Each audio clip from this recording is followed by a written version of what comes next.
Selain pengkabelan, terdapat beberapa hal yang perlu diperhatikan, yaitu sebagai berikut.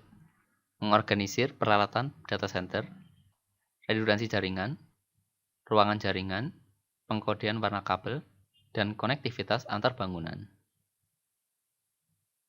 Mengorganisir peralatan data center perlu dilakukan agar dapat menentukan struktur pengkabelan. Dalam melakukan organisir peralatan, dapat dilakukan berdasarkan tipe server atau berdasarkan fungsi atau workgroup.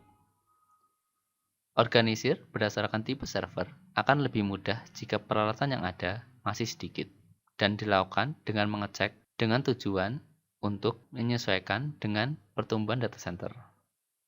Sedangkan untuk organisir berdasarkan fungsi atau workgroup dapat memungkinkan kita untuk menggabungkan server yang mempunyai konektivitas tinggi dan rendah, serta dapat menghemat jumlah kabel pada kabinet dengan single server.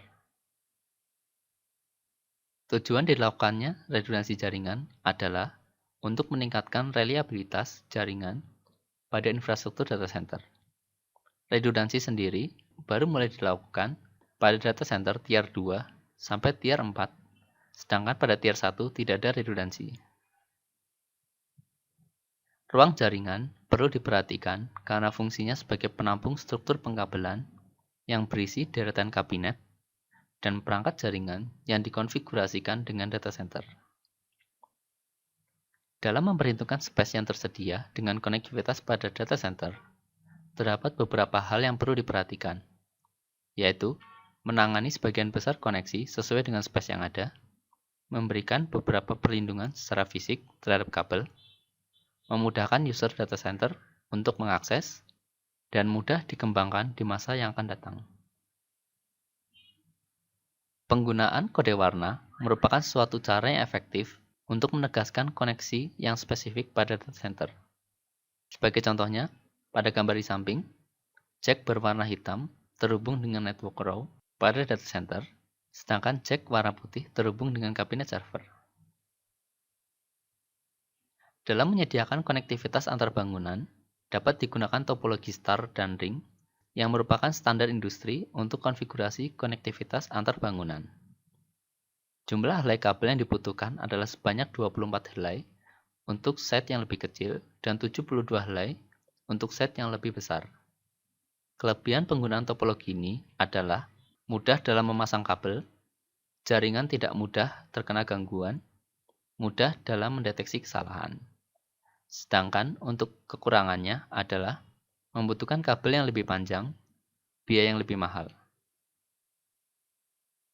Dalam melakukan instalasi, terdapat beberapa rekomendasi yang meliputi instalasi secara umum, struktur ikatan pada pengkabelan, radius belokan, posisi fiber, pemberian label pada pengkabelan, dan instalasi kabinet. Dalam melakukan pemeriksaan instalasi pengkabelan, perlu dilakukan beberapa hal, yaitu pemeriksaan instalasi kabel dilakukan secara menyeluruh, disesuaikan dengan kode wilayah bangunan yang digunakan di mana konstruksi dibuat, dan khusus untuk kontraktor, sebaiknya memperhatikan dinding sebelum dan sesudah perbaikan untuk mencegah terjadinya kebakaran yang disebabkan oleh kabel. Struktur ikatan kabel perlu diperhatikan, terutama dalam menentukan jumlah kabel maksimum dalam satu ikatan. Disarankan dalam satu ikatan terdiri dari 20 kabel tembaga. Hal ini dikarenakan ukuran tersebut merupakan ukuran yang mudah dikelola karena menempati space yang minimal. Selain itu, dengan ukuran tersebut, kabel dapat ditempatkan pada potongan ubin yang ukurannya lebih kecil. Semua kabel yang diinstal haruslah memenuhi radius minimum belokan sehingga tidak kusut, terpotong, atau bahkan rusak. Berikut adalah standar radius minimum belokan pada kabel. Untuk kabel tembaga, berdasarkan tes TIA, untuk kategori 5, radius minimum belokan adalah 1 inci atau 2,5 cm pada suatu kondisi. Sedangkan untuk fiber optik, radius minimum belokan adalah plus minus 10 kali diameter kabel antara 1,2 dan 2 inci atau 3 dan 5,1 cm.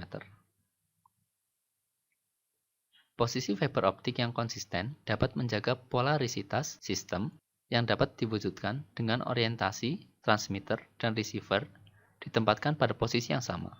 Berikut standar lokasi transmitter dan receiver pada saat sinyal melewati data center dan device yang berhubungan. Susunan komponen kabel yang diberi label informasi tujuan pada data center akan memudahkan dalam proses instalasi peralatan, dalam penanganan trouble, dan dapat mengurangi kemungkinan kesalahan yang disebabkan oleh human error. Cara pemberian label pada kabel berbeda untuk kabel tembaga dan fiber optik. Pada kabel tembaga, label yang diberikan meliputi nama pabrik, ukuran kabel tembaga, jumlah kabel, rating kategori, panjang rangkaian, dan spesifikasi performansi minimum. Sedangkan label pada fiber optik meliputi nama pabrik, ukuran dan tipe fiber, serta panjang rangkaian. Pada saat instalasi kabinet, perlu dilakukan pemasangan balok pada lantai dan mengunci tiap kabinet dengan tujuan untuk menjaga keamanan kabinet dari lantai pada data center. Selain itu, juga dilakukan pembuatan jalur kabel yang terstruktur di samping kabinet. Prosedur dalam melakukan pengujian instalasi dan verifikasi struktur pengkabelan, baik pada kabel tembaga maupun fiber optik, adalah membuat dokumentasi mengenai prosedur pengujian dan peralatan yang digunakan, melakukan pengujian pada sistem pengkabelan secara keseluruhan, bukan hanya komponen secara individual, serta memberikan hasil pengujian baik hard copy maupun format soft copy. Dalam melakukan manajemen kabel, dapat dilakukan secara vertikal maupun horizontal yang masing-masing mempunyai kelebihan dan kekurangan. Kelebihan dan kekurangan dari manajemen kabel yang dibuat secara vertikal adalah digunakan untuk kabel yang jumlahnya banyak dan akan terlihat tebal dan penuh. Sedangkan untuk manajemen kabel yang dibuat secara horizontal adalah terlihat lebih tipis dan tidak penuh dan digunakan untuk kabel dengan jumlah yang lebih sedikit. Berikut adalah masalah yang sering muncul pada instalasi kabel, yaitu struktur pengkabelan yang tidak rapi pada kabinet jaringan, struktur kabel yang tidak sesuai antara yang diinginkan dan diinstal, kesalahan pada jumlah cabang dengan jumlah port, label yang diberikan pada koneksi tidak lengkap atau tidak jelas.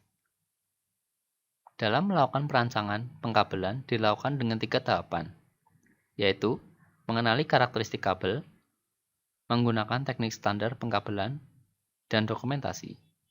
Yang ketiganya mengacu pada metrik pengkabelan, yaitu reliable, traceable, dan documentable.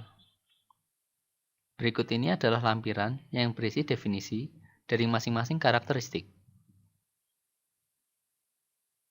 Demikian pembahasan materi pada sesi keempat ini.